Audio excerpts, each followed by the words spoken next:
নমস্কার বন্ধুরা, আশা করছি আপনারা সবাই ভালো আছেন। A B job vacancy and guide চ্যানেলে আপনাদের সবাইকে স্বাগত। আজকে আমি আপনাদের জন্য নিয়ে এসেছি নতুন একটি চাকরি সম্পর্কে আবার বিজ্ঞপ্তি। চলুন এটি শুরু করা যাক। যেমনটা আপনি দেখতে পাচ্ছেন, এটি একটি সরকারি চাকরি, যেটি একটি কোর্টের চাকরি, অর্থাৎ হাইকোর্টের চাকরি। এটা আপনাকে কোথায় করতে হবে, কত ভ্যাকান্সি, সমস্ত কিছু আমরা এখানে আলোচনা করব। যেমনটা আপনি দেখতে পাচ্ছেন, এখানে যে টোটাল পোস্ট সংখ্যা বলা হয়েছে তা হলো টোটাল 15 জনের ভ্যাকান্সি আছে। অর্থাৎ প্রসেস সার্ভারে মাত্র 2 জন নেওয়া হবে, চৌকিদারে নেওয়া হবে 9 জন, আর পিয়নে নেওয়া হবে 4 জন। চৌকিদারের সংখ্যা সবচেয়ে বেশি। এখানে প্রসেস সার্ভারের কথা যদি বলি, তাহলে এসসিদের একটি ভ্যাকান্সি দেওয়া হয়েছে, আর বিসি এদের একটি ভ্যাকান্সি দেওয়া হয়েছে। আর চৌকিদারদের এখানে বলা হয়েছে এসসিদের 2টি, জেনারেলদের 5টি, বিসি বিদের একটি, আর ইএসএমদেরও একটি কথা উল্লেখ করা হয়েছে।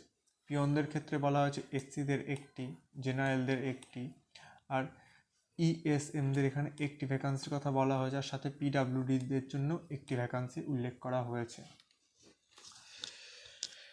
এখানে আরও অন্যান্য বহু কিছু বলা হয়েছে। যেমন এখানে বলা হয়েছে কোনো এক্স সার্ভিসম্যান যে ডিসেবল হয়ে গেছে, অর্থাৎ কোনো কারণে একজন ব্যক্তি যে মিলিটারিতে কাজ করা অবস্থায় কোনো শারীরিক কারণে বা আঘাতের কারণে এখন পঙ্গু বা ডিসেবিলিটিতে অন্তর্গত হয়েছে, সে কিন্তু এখানে পিডাব্লিউডির মধ্যে নিযুক্ত হবে না, তাকে কিন্তু সরাসরি এক্স সার্ভিসম্যান ধরা হবে। এখানে আপনাকে যে এডুকেশন কোয়ালিফিকেশন দিতে হবে তা এখানে বলা হয়েছে যে ম্যাট্রিকুলেশন উইথ হিন্দি আর সংস্কৃত আর পাঞ্জাবি। অর্থাৎ আপনাকে প্রসেস সার্ভারে যদি আপনাকে আবেদন করতে হয়, তাহলে আপনাকে 10th পাস হিন্দি, সংস্কৃত বা পাঞ্জাবিতে হতে হবে।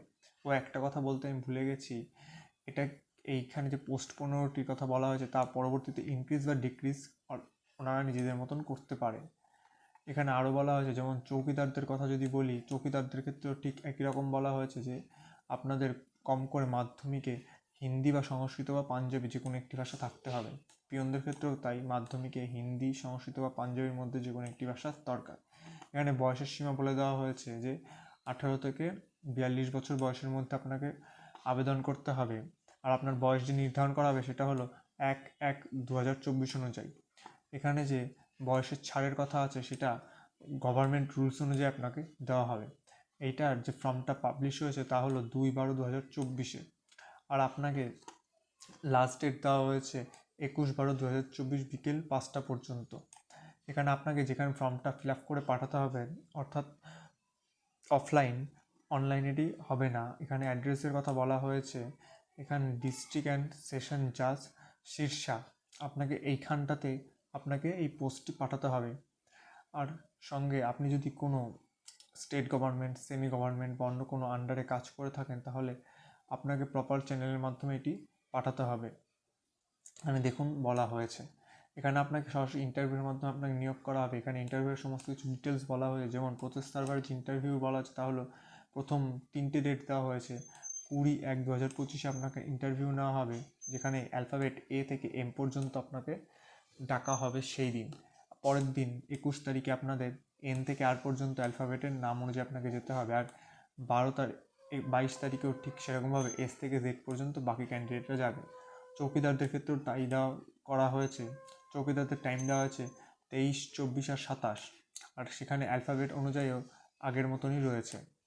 পিয়নদের ক্ষেত্রেও তাই দেওয়া হয়েছে যে 28, 29 আর 30-এর টাইম দেওয়া হয়েছে, আর এখানেও অ্যালফাবেট আগের মতনই বলা হয়েছে।